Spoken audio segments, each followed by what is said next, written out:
Hey everybody, it's Argent with some clickbait quality content for you. Now, people occasionally ask me about this, and I figured I'd just do a video on it. I've been meaning to do one for a long time. But as with some of my reactionary reviews, I don't like to do things until I have a good idea of what I'm going to say. Even though I guess it doesn't feel that way sometimes. But this video is going to be long as balls anyways, so let's get started. So before we get to my top 10 favorite video games of all time, let me just talk a bit about how I constructed this list. So this is my top 10 favorite. This is not what I would consider the top 10 best. Well, a lot of the games that would be on my top 10 favorites I would also put on the top 10 best. When determining best, you'd have to talk about influence the game had. You'd have to talk about how it was compared to other games that came out during that period. There's certain things that I acknowledge are probably better than what I like, just in terms of an art form and in terms of kind of consistency. But I have my own preferences. Like, for instance, I really like the movie Speed Racer, even though it's probably an awful movie in a lot of ways. But I just enjoy it. And I really love the movie The Mask of Zorro, even though I'm sure there's a lot of problems with that. So, this is my favorite game list. And yeah, so I just wanted to say there's a bit of difference there. So, some of the criteria I used is the game had to have a plot. Because otherwise I could just stick all the Paradox strategy games there. And I don't really think it would be fair because those aren't really directly comparable.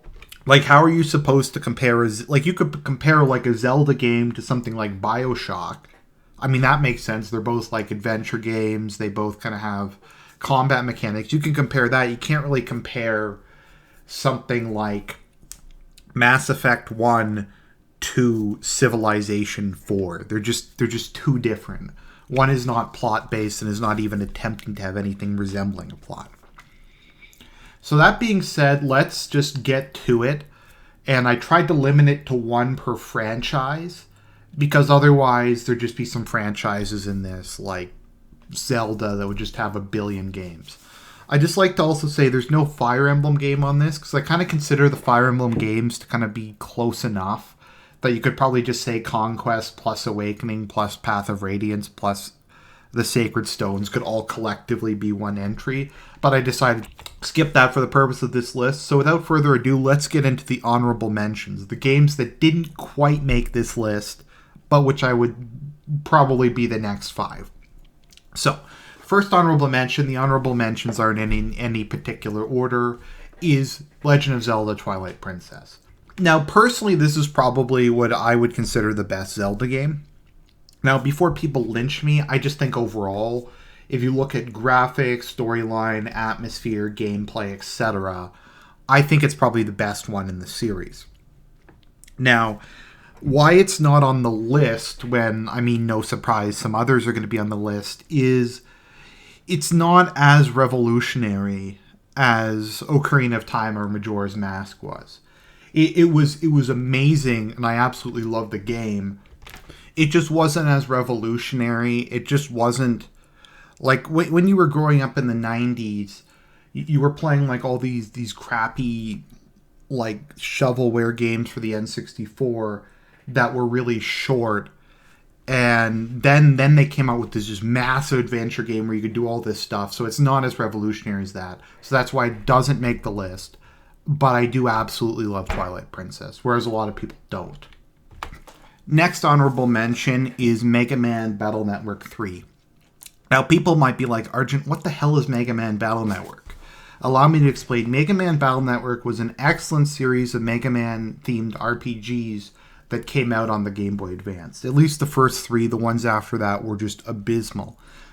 But 1 through 3 had a good plot line, good characters, and great combat. It was a real-time RPG that was really strategic in nature. The combat system's kind of complicated to describe, but it just had a ton of... Basically, what it was kind of like was Mega Man Battle Network takes place in a world where everything's online, and Mega Man is an AI. AIs in the Battle Network world, or PETs as they're called, are made with the DNA of the person who purchases them, and they're designed to kind of be their best friend, their personal companion, that kind of thing. And they're kind of sentient on their own, and they kind of have their own personalities and relationships with each other.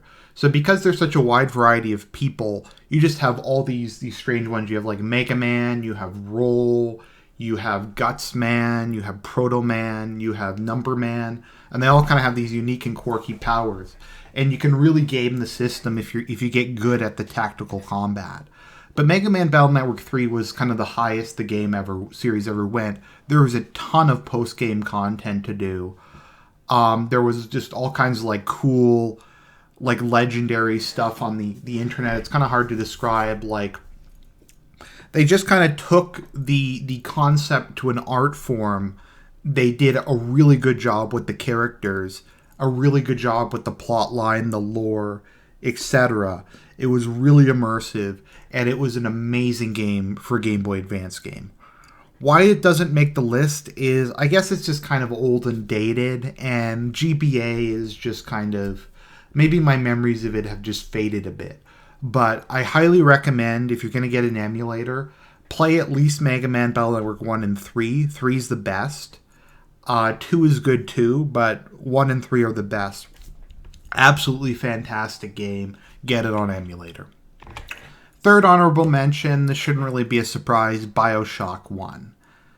Now, I remember when I got BioShock 1, a friend of mine was just like, Argent, get BioShock. And I'm like, what the fuck's BioShock? He's like, just go buy it, you won't regret it. And that was after I'd got my new computer. I'd saved up, it was like $1,200. It was like a Core 2 Duo. I had an 8800 GT in it. I was so excited. So I got BioShock and I popped it in and installed it. Remember when games used to come on discs? I was like, this is incredible. I'd never seen graphics. I'd never seen combat like it. Just the way it was told was great. One of the things that BioShock gets right is how when you pick up the tapes, you listen to them while you're playing the game. You don't have to do that shit where you have to like pause the game and then read something, or pause the game and listen to an audio log. It doesn't like stop. And it encouraged exploration. I like the limited resources. I like shooter games with RPG elements. So BioShock was absolutely amazing. If you haven't played the first one, go play it. It hasn't really aged much. The graphics still look good. I think there's like an HD collection out now. So yeah, definitely go get BioShock 1 and play it. It's probably like $10 now, but you won't regret it. It is just a great time. One of the most revolutionary games of all time. A side note, just the reason why BioShock and the next game after Robotech Battlecry are not on my top 10 is just because they're too obvious. They're just kind of too mainstream, and they're kind of just too obvious to put on it. I have one or two really obvious games on it, but I kind of wanted to make it interesting. So that's why they're not on it. Now, Robotech Battlecry is probably, a lot of people are going to say, Argent, that's a really weird pick. And I agree. Robotech Battlecry is a game that came out on GameCube, original Xbox, and PS2, and it follows the original, I think, Robotech plotline with the Zentradi invasion, etc. You pilot I forget what they're called, Robotech? Whatever the hell they're called. But you can transform between a Battloid, so you can, you have a robot with like an assault rifle. You can transform into Guardian format, where you're like a hovercraft kind of that has missiles, and then you can transform into a jet fighter and fly around at high speeds with stronger missiles and machine guns. And the game just has so much variety. There's city levels, there's air levels, there's space levels. The scale is just immense. There's just so much stuff to do in this game. There's a whole bunch of Battloids, Robotech suits that you can unlock. There's so many like bosses. The multiplayer mode is a lot of fun. It's just a game with a ton of content. The story is really good, especially for a GameCube game. The music is phenomenal. It has full voice acting, and it really tugs at your heartstrings. The last couple levels are just really emotional in nature. And the characters, while not great, it does make you care about them. Robotech Battlecry is one of the most underrated games of all time. And if you can ever pick one up for the GameCube, I highly recommend it. I have a copy of it, fortunately enough, and I absolutely love the game. Now, I know what you're thinking, Argent, you have a Halo game. That's like the most mainstream bullshit possible. And that's true, but Halo 1, you guys have to understand, this was what, like 2001? This was like 5 years after GoldenEye came out.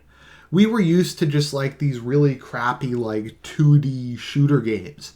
And then along comes Halo 1 that has graphics that still look good today, that has like actual physics, that has, for a shooter game, a really open world style of combat.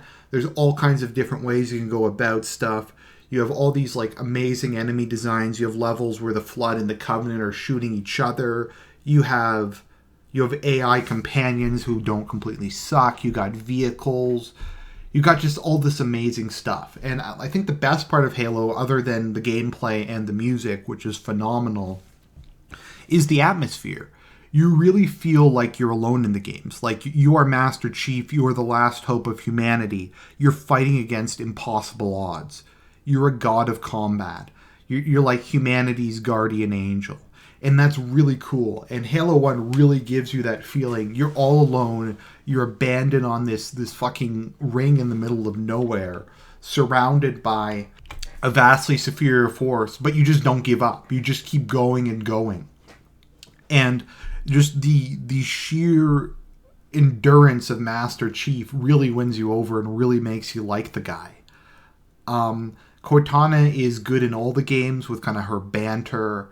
The other characters are fun, but the Halo games, that to me, aren't really about the characters or about the story per se. It's about the atmosphere. It's about being completely alone against impossible odds and somehow coming through and winning. So Halo 1, particularly the PC version, because it's easier to aim on PC, and because the multiplayer was way better, because you had custom maps, you had like banshees, you had turrets, you had all this stuff that they didn't have in the core game. And it was, to my mind, the definitive way to play Halo. So I absolutely love Halo 1 on PC.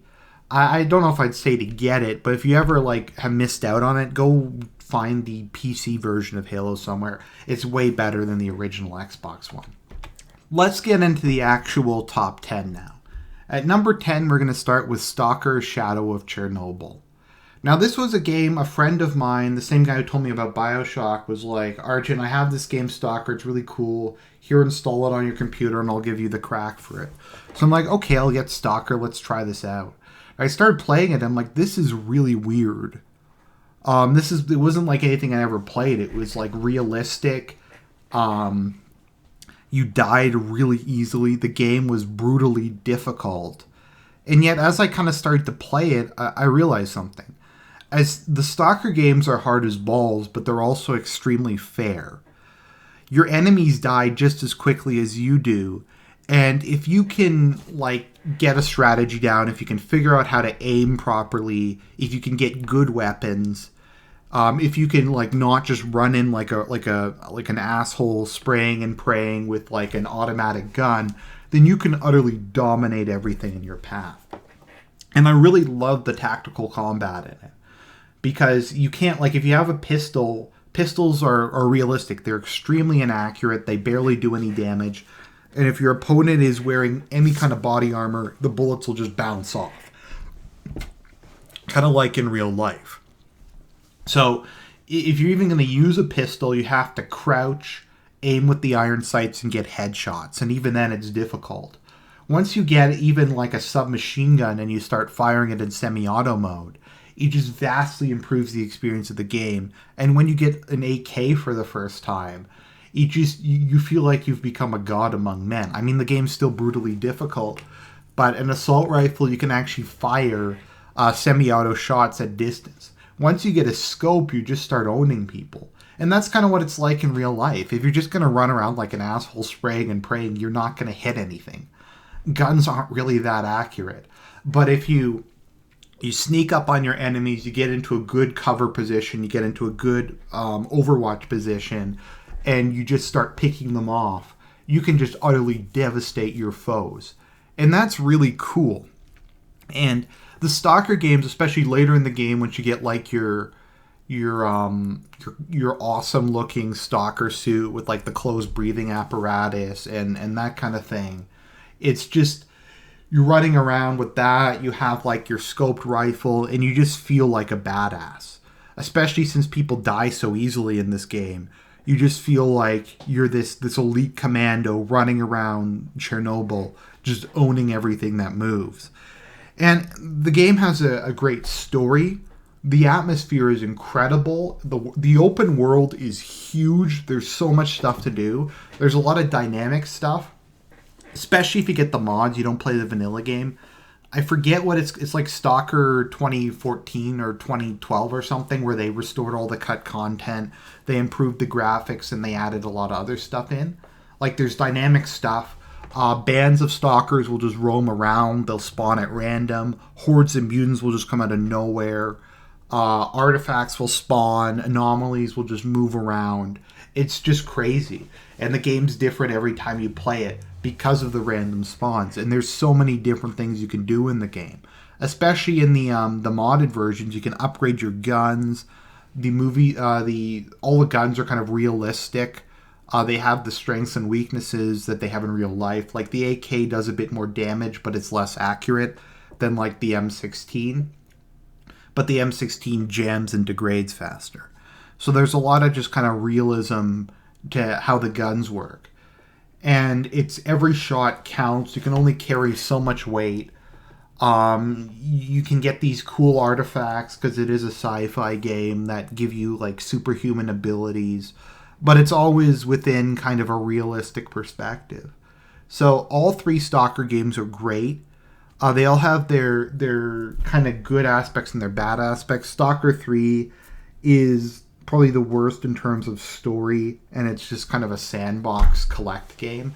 Shadow of Chernobyl 1 has the most environments by far, but it has the least advanced combat and that kind of stuff. But if you're ever in the mood for kind of a cool RPG, tactical first-person shooter, especially kind of a survival horror game, you can't go wrong with Stalker Shadow of Chernobyl. It's absolutely amazing. Now, a lot of people are going to find this one weird, and a lot of people dislike Mass Effect 2, largely because the main story isn't very good. But whatever its problems, Mass Effect 2 is probably the most badass game of all time.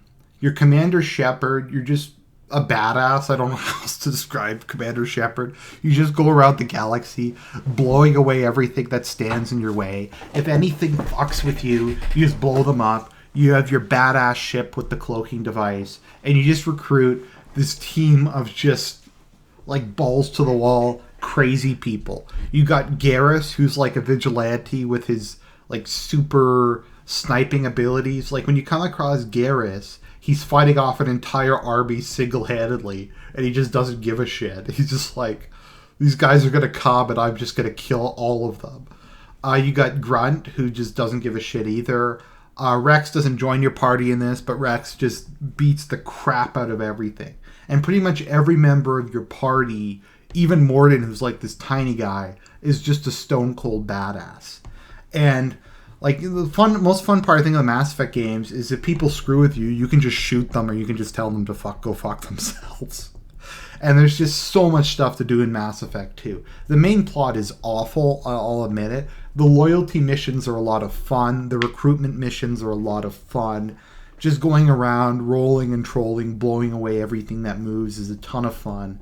There's so many memorable characters, so many memorable moments, so many memes spawn from Mass Effect 2. It's just awesome. I remember the first time I played it, I just was yelling, "Oh snap." You could probably put like the "You Can't Stump the Trump" like do wow music over like this entire game, and it would be relevant for the entire game. Mass Effect 2 is, in my view, the most badass thing ever made, and it's just so over the top. It's just like the ultimate cheesy space action movie. Number 8, Sonic Adventure 2 Battle. Now, Sonic Adventure 2 Battle, you might be wondering, Argent, why the hell do you have this game on here? It's a Sonic game. 3D Sonic games suck. Well, they didn't suck before Sonic Adventure 2 Battle, and they didn't suck until after Sonic Adventure 2 Battle. Sonic Adventure 2 Battle is by far the high water mark of the Sonic series. Featuring so much content, I don't even know where to begin when you're talking about the amount of content they crammed into Sonic Adventure 2 Battle. It's got 3 distinct game modes. You have Race, which is Rush, which is kind of like traditional action adventure, 3D exploring, platforming in a Sonic game. So that is featuring Sonic and Shadow. Then you have Treasure Hunt, which is admittedly not that great, but you're flying around using treasure sense, trying to find pieces of Chaos Emeralds or keys. And there's hints and stuff, and you have these huge environments, and the characters can climb walls. And then there's the shooting part with Tails and Dr. Robotnik, where they're in mech suits, and they just run through the levels, just blowing away everything in their path. And there's so much variety in this game. There's like a level that takes place in a pyramid where you have to fly over sinking sand. There's space levels, which are completely crazy. There's one level for Dr. Robotnik called Cosmic Wall, where you can basically just completely fly in it because it's space and low gravity. The space levels for Sonic and Shadow. For Sonic, you can jump because the whole level is vertical going down. If you know what you're doing, you can jump from the beginning of the level and beat 70% of the level by falling for a full minute and reaching the bottom. So there's just so much stuff to do in Sonic Adventure 2 Battle. The campaign is pretty long. There is the hero and villain and dark campaign. The heroes are, of course, Tails, Sonic, and Knuckles. And Team Dark is Rouge, Robotnik, and Shadow. And I like all the characters in this game. This is actually the only Sonic game that really has a decent plot, and that actually kind of has some emotional depth to it. I won't spoil the story, and I don't really have time to go into any of these games in depth, but I actually really enjoyed the build-up in the campaign, the tension, and then once you get to the last story, where the heroes and villains team up to fight the ultimate big bad in it. It's really emotional, and it's just a really awesome conclusion. That and this probably has the greatest soundtrack, in my opinion, of every video game, made by the awesome band Crush 40, who just does hard rock. Every character has their own theme song. The main theme song, Live and Learn, is just awesome. Look up Live and Learn on YouTube. It's the final boss theme. It's amazing. All the bosses have good themes. All the stages have good themes. I've listened to the music from this game so much. And then that's only the beginning. You have time attack mode. This game has a full kart racing game they just put in, because why not? And then there's the Chow Garden, which is an extremely deep thing where you can raise a Chow and you can unlock a hero or villain garden. There's the hero one's heaven, the bottom garden's hell, and you can bring all these, you can capture animals and other stuff in the stages. You can bring it to level up your Chow, and there's all kinds of stuff you can do in it. And if somehow you beat everything in the game, which is almost impossible, you unlock the Green Hills Zone 1 in full 3D, which is really cool. And each level in the game has 5 levels. There's level 1, which is just normal. Then there's time attack. Then there's collect 100 rings. Then there's defeat a certain number of enemies. And then level 5 is a completely different version of the level. So there's so much stuff to do. It's so dense. Every frame just has so much stuff crammed into it. If you can somehow get your hand on this game or emulate it, play it. You won't regret it. The gameplay is phenomenal. The camera is shit, but the gameplay, music, characters, everything about Sonic Adventure 2 Battle is just awesome. The best Command & Conquer game, in my opinion, and probably one of the best, if not the best, RTS games of all time, Command & Conquer Tiberian Sun. Set in the future after the first Command & Conquer, this is probably the only CNC game in the series that actually had good live-action video. Well, it's cheesy. It's extremely cheesy. This game actually had a really mature atmosphere. It had a really mature, kind of complicated plot. A lot of kind of interesting characters. And they just lay the cheese. Like in this game, they're like, we're going to make this gritty and mature, but we're going to embrace how cheesy these live action cutscenes are. So like the scene I have for this picture is where General Hassan is being assassinated. And they literally like slit his throat open and execute him in front of you. And that was the first time I'd ever seen something as a kid. I played this game like when I was 10 or 12, and I just thought it was awesome. And Irani always does a good job whenever he plays Kane in these games. I don't know why he decided to stop playing Kane and to become a like political YouTuber, but Irani should go back to being Kane sometime. Anyways, no, I know it's not Irani, but Tiberian Sun had an amazing campaign with tons of great cutscenes, awesome missions. It had this really, really good apocalyptic feel to it. Tons of interesting units, weird technologies. You go to a lot of strange places across the world. It's just, it took the RTS format and it took full motion video and it brought it to the highest level it could go. It actually made something that had been a joke previously into something amazing. And it actually had good storytelling, like good strategy. Just, I can't say enough good things about Tiberian Sun. If you're looking for a classic RTS game, I definitely would recommend it. Just like I'd recommend Yuri's Revenge, Red Alert 2 in general, and pretty much every CNC game other than Red Alert 1, which is just absurdly difficult. So, Command & Conquer Tiberian Sun is number 7 on the list. It's time for number 6. To be perfectly honest, Nintendo's almost as bad as EA when it comes to taking franchises, raping them, and ruining them. And the Paper Mario series is definitely an example of this. The first 2 Paper Mario games are, I think, 2 of the greatest video games ever made. Paper Mario 3, or whatever it was called, was just so bad I couldn't even get through the first level. Sticker Star Story was awful. All of the subsequent games were just utterly trash. But we still have Paper Mario 1 and 2. And going back to play them if you can, they're still both amazing games. They're actual Mario games that have a good plot. Every chapter of the game has a great self-contained story. The humor is phenomenal in them. I think 1 is a bit funnier and 2 is a bit deeper, if that makes any sense. 1 had like these great parodies, like there was the Koopa Bros who were like a parody of the Ninja Turtles. And they did crazy stuff, like they had like a big wooden Bowser to try to scare you. There was the Invincible Tubba Blubba, who was like this dragon and that had like removed his heart, and you had to like go find his heart and kill his heart to defeat the Invincible Tubba Blubba. There's a whole level based on Indiana Jones where you have Colorado, who's this old Koopa with a pith helm and a monocle, who just calls you Old Bean and keeps getting into trouble. They're just so much fun, and the endings are just awesome.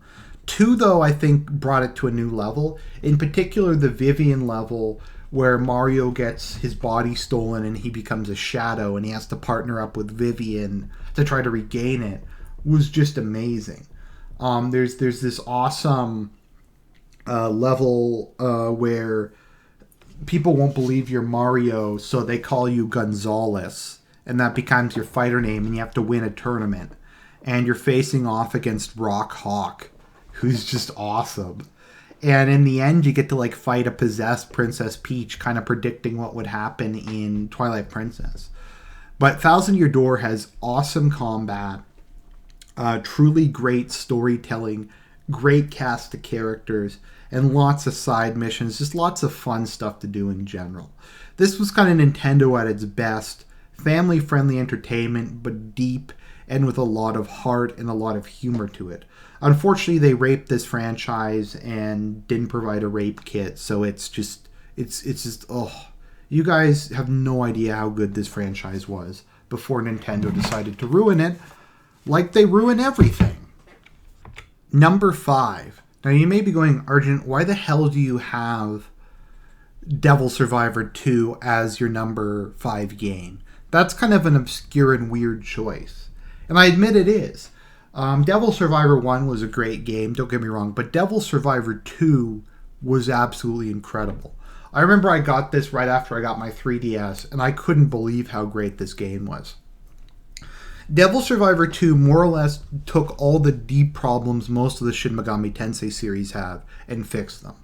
My biggest problem with the Shin Megami Tensei series, and why I always rage quit normal mode and play them on easy, is because they're very arbitrary and unfair. Like, your opponents might have an instant death move and they'll just use it and they'll kill all your party, and the games are often very sparse with their save spots. So they do that, you're screwed.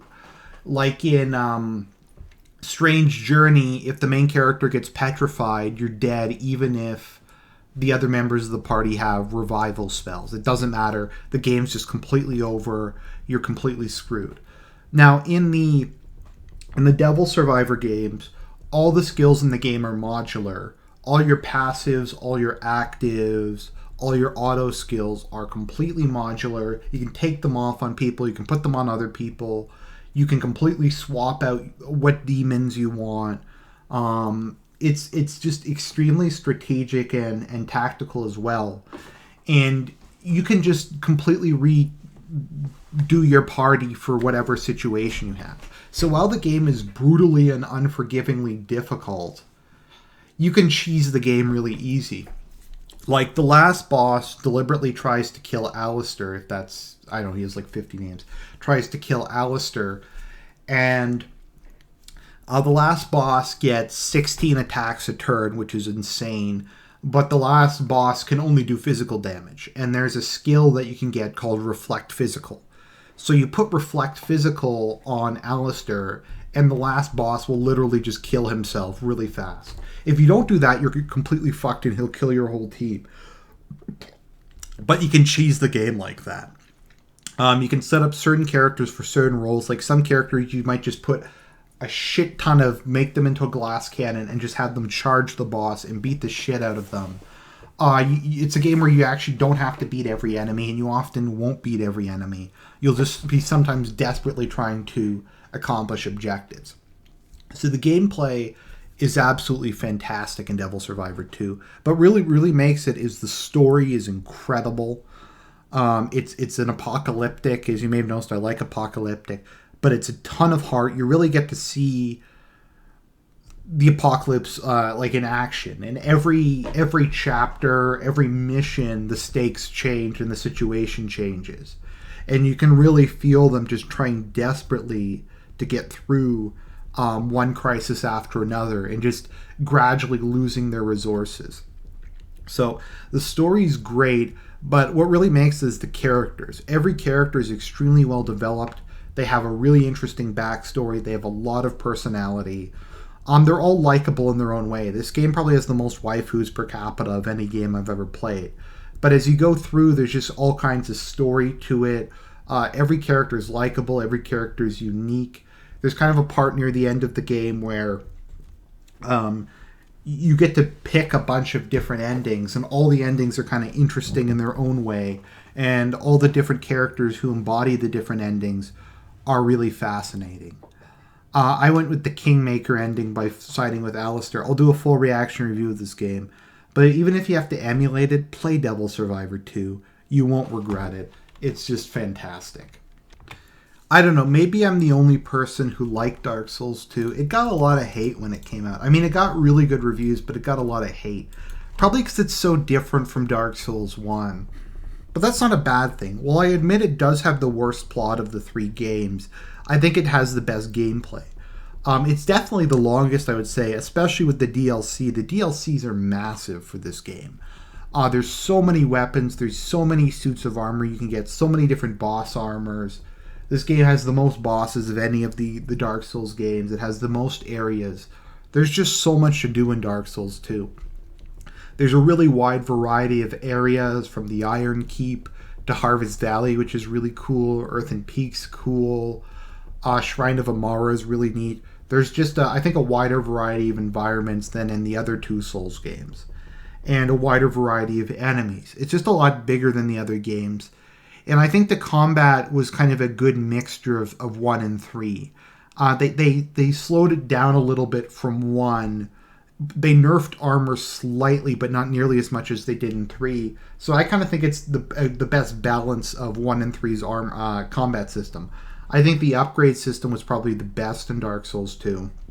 It wasn't overwhelming like in 3, but it was dramatically simplified from 1. I also think the stat point system is the best. I really liked adaptability and the ability to like speed your character up a bit. But I think what really makes Dark Souls 2 is the atmosphere. As opposed to 1 and 3, which are apocalyptic, 2 is post-apocalyptic. In 1 and 3, like, the sun is setting. In 2, the sun is rising. You can kind of feel Drangleic coming out of the dark and coming back to life. The whole game has this really cool kind of dreamlike quality to it. Things often don't really make sense. The way different places are connected, it feels like you're going across different times, and just different worlds are kind of interchangeable. It has this really, like I said, dreamlike, vision-like quality to it. Dark Souls 2, also just a lot of kind of the random statements in it are really cool, like dull ember. Despite the fact that this flame has nearly gone out, it's exhibiting an eerie resilience. Perhaps this is its ordinary state. Which I think kind of summarizes the whole Souls games. Is about kind of the struggle of life, and how no matter the difficulties and no matter what entropy does, life will always succeed in enduring, and humanity will always struggle against the darkness. You also have the curse of life is the curse of want. Dark Souls 2 is just awesome. I recommend all the Souls games. My least favorite's probably 3 because I find it really hard, because I'm more of a tank character, and I'm more of like a two-handed weapon specialist, and 3 basically forced you to play a dex build and nerf the crap out of armor. But I digress. Dark Souls 2 is absolutely amazing, and it is my number 4 pick for my favorite game of all time. Okay, this might be cheating by having both of these games on the list, but you can't really pick between Ocarina of Time and Majora's Mask, because they're both good in the same way, but in very different ways. Ocarina of Time is pretty much the classic hero's journey formula taken to the logical extent and done pretty much as best as you can do. You get to see Link grow from being a little experienced kid to the hero of time. You fight against immense evil. You get to save a princess. You get to collect all this just amazing stuff. It's truly an epic adventure. The fate of empires, the fate of the gods themselves are dealt with in Ocarina of Time. It's just, it is a myth. It is a mythic epic. And it completely blew out of the water everything that came before it. And was probably the most influential video game ever made that wasn't just some like lame 8-bit thing. But no, Ocarina of Time just took storytelling, gameplay, graphics, everything to the highest level it had ever been. And to a certain extent, it still holds up today. If you play kind of the 3DS version, which I haven't, but I have the HD remake for GameCube, it still holds up. The graphics are still good. The gameplay's still solid. The music's still incredible. I have the version before they removed Allah Akbar from it. But yeah, it's just incredible. And Majora's Mask is kind of good in the other way. It deals a lot more with individual characters. It deals a lot more with kind of micro events, with personal drama. Whereas Ocarina of Time is about kind of the grand narrative and the ultimate battle of good versus evil. Majora's Mask has a lot more moral ambiguity. It deals a lot more with people falling to their own selfish desires, and kind of talks a lot more about the human condition and kind of the tragedy and difficulties of life. It's much more of a micro game, like I said. There's much fewer dungeons in it, but there's just so much stuff to do in it. In the open world, you get to see things grow and change over time. You get to influence and change the course of future. The 3-day time limit is just a really fascinating experiment in game technology that I think largely worked out. But no, Majora's Mask is an absolutely incredible game. It added in so much stuff that wasn't in the original. Having the various forms for Link just added in so much potential for new things in terms of gameplay. My favorite areas, of course, in Kana, particularly Stone Tower Temple. It's just so like disturbing how creepy Kana is, and just how it's this dead land, and all these people are there and they don't know they're dead. Majora's Mask is incredibly disturbing, incredibly weird, and as a kid, as terrified as I was of it, I absolutely loved it. So now we're going to head to my second favorite video game of all time. Number 2, and I would probably, if I was making a list of what I would consider to be objectively the greatest video games of all time, this would probably be my number 1. Metroid frickin' Prime. I remember I got this in 2002 when the GameCube first came out. I woke up in the morning, my parents had got me a GameCube, they got me Metroid Prime, and I popped it in, and I was just like, this is unbelievable. The graphics in Metroid Prime were so ahead of the time. I still think they hold up today. It still looks better than a lot of games that came out today. The graphics, the atmosphere, the music, the gameplay, everything about this was like at least a decade ahead of its time. And I think it holds up today, and it's better than most crappy FPSs that come out. Metroid Prime is, in my view, by far the best 3D Metroid game. I played Metroid Prime 3 and it was awful. Metroid Prime 3 was shockingly, appallingly bad. And it didn't really look any better than Metroid Prime 1 was.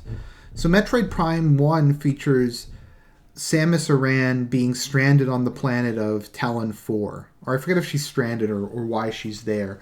But as with all Metroid Prime games, your upgrades get destroyed after the opening cutscene.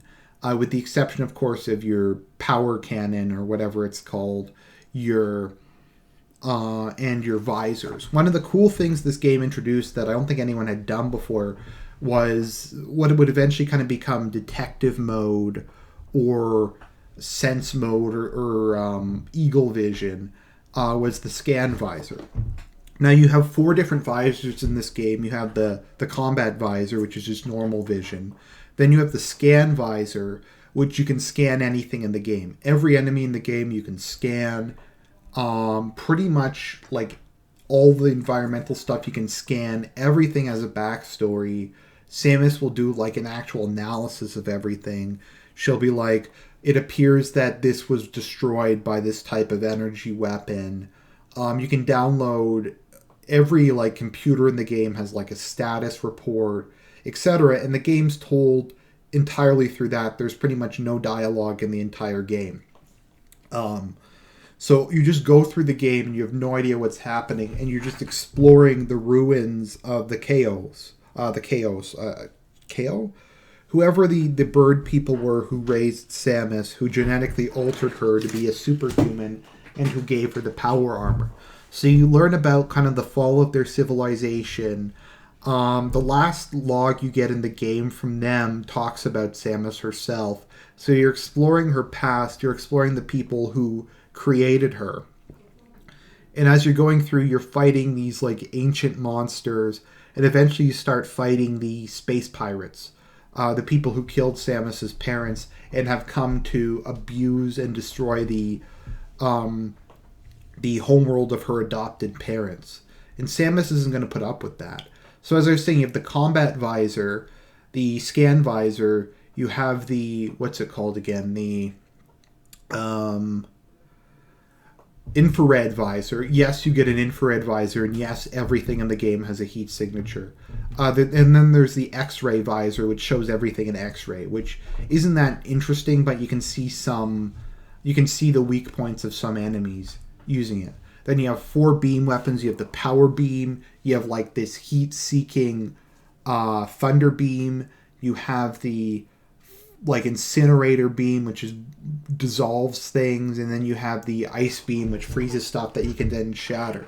And then you can also have morph ball. There's so many upgrades in this game, and you go from just dying really quick and feeling completely powerless to feeling like just a god among men, to just blowing through everything in your path. And there's so many environments in this game. There's entire levels that are underwater that once you get the the gravity suit you can traverse underwater. There's like you have to go down, down, down, and eventually get to like this awesome mine level full of space pirates. There's fire levels. There's ice levels. There's like organic levels inside of hives. There's just so much stuff to do. The music is amazing. The attention to detail is phenomenal. Samus's visor will get splattered with stuff as she goes through. There's a lot of realistic grunting noises and stuff whenever you get attacked. The combat is amazing because it's like a lock-on first-person shooter. There's a lot of platforming, but the platforming is a lot of fun despite being first-person. Metroid Prime is an absolutely amazing video game. Probably the best adventure game of all time. And there's just so much to do in it. There's so much to explore. And you'll want to explore everything because the rewards keep coming. You keep getting more health. You get more missile upgrades. You can carry more power bombs. And it's just all rewarding. And the conclusion is completely and utterly satisfying. And you get to feel like you have a job well done. You preserved the grave of the people who created you, who made Samus Aran.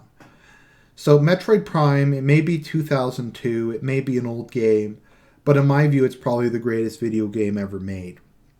It's not my favorite video game of all time, and we'll get to that in a minute. So it's time now, guys, for the all-time, the greatest video game, the most... Like, I anticipated this so much, and it paid off in every way possible. My favorite game of all time is definitely Legend of Zelda Skyward Sword. Making the entire game a high school AU was a stroke of genius. Making it awkwardly, ambiguously, kind of open world maybe, but making it smaller than every other open world Zelda game, even smaller than ones that weren't supposed to be open world like Twilight Princess, was a stroke of genius. Nobody liked in Wind Waker how you could like sail around and explore and kind of find all these islands with unique stuff and just the variety in the game. What we all really wanted was to fly around on some fucking retarded looking, I mean awesome looking, like seagull and have like 4 islands you can go to and nothing interesting. I mean lots of interesting stuff on the 4 islands. And then go to boring fucking levels and use the Wii motion control that doesn't really work. And just have fetch quests for the entire game. Like, what could be more fun than that? This game just after Twilight, like fuck Twilight Princess with its character depth, with its atmosphere. I want High School AU. I want fucking a greaser as like Link's rival for Zelda's affection. I want completely changing the timeline with great additions like Hylia and taking away Ganondorf's agency by saying he's actually the incarnation of an ancient demon and not just an evil man whose greed caused him to sell his soul for power and then kind of become Link's eternal arch rival. No, I think this game was a complete piece of shit. I can't even... This was supposed to be a joke, but this was the most disappointing video game I ever played. It's the only 3D Zelda game I own that I never finished. I've tried to finish it, I just can't. Maybe I'll do a video into why Skyward Sword sucks so hard, but I despise this game and everything about it. Okay, here we go. The actual number 1 entry on our list, Tales of Symphonia. Now, people have asked me, Argent, do you like the Tales games? The Tales games are hit or miss. If you like a particular Tales game, it's probably the best game of all time. If you hate a particular Tales game, it's hell on earth to play. And I love Tales of Symphonia. I remember I got it right before my parents went on like a 4-week vacation out west. And I was pissed. So I started playing it and it was like the needle going in. This was probably the first game I played that had full voice acting. Full professional quality, professional voice acting. Tales of Symphonia is super long. It's probably like 50, 60 hours long. And none of that's really padding. The plot just goes on and on and on. And every time you think you're almost finished, it takes another twist and turn. I love all the characters in the game. All the characters are very flushed out. They have very good, unique personalities. The Tales games all have this skit system, where as you're going through the world, you can press a button. I guess on the GameCube it's the Z button, and you'll go into a skit where the characters will have like a humorous or informative dialogue, and there's so much world building, there's so much lore. It's just phenomenal. The relationship between the characters is really heavily fleshed out. No one is underdeveloped. Even minor characters get a lot of attention. The music is absolutely phenomenal. It's one of the few GameCube games to come on 2 discs, which is pretty damn cool. But it's so much fun. The combat's amazing. The story is incredible. There's so much to do. There's all like this post-game content you can do with even more like fun scenes with the characters. You'll learn to love these characters as the game goes on, and you'll care about their fates, and every time the story takes a twist and a turn, you'll be right there laughing or crying with them. Tales of Symphonia is probably my favorite game of all time. I've played so much of this back in the day. If you just want to get something that you can play for a really long time, that everything you do in the game will just reward you and just make it more and more fun, I can't recommend Tales of Symphonia highly enough. Tales of the Abyss is also excellent if you want to play it, but I warn you, Tales games are super, super long.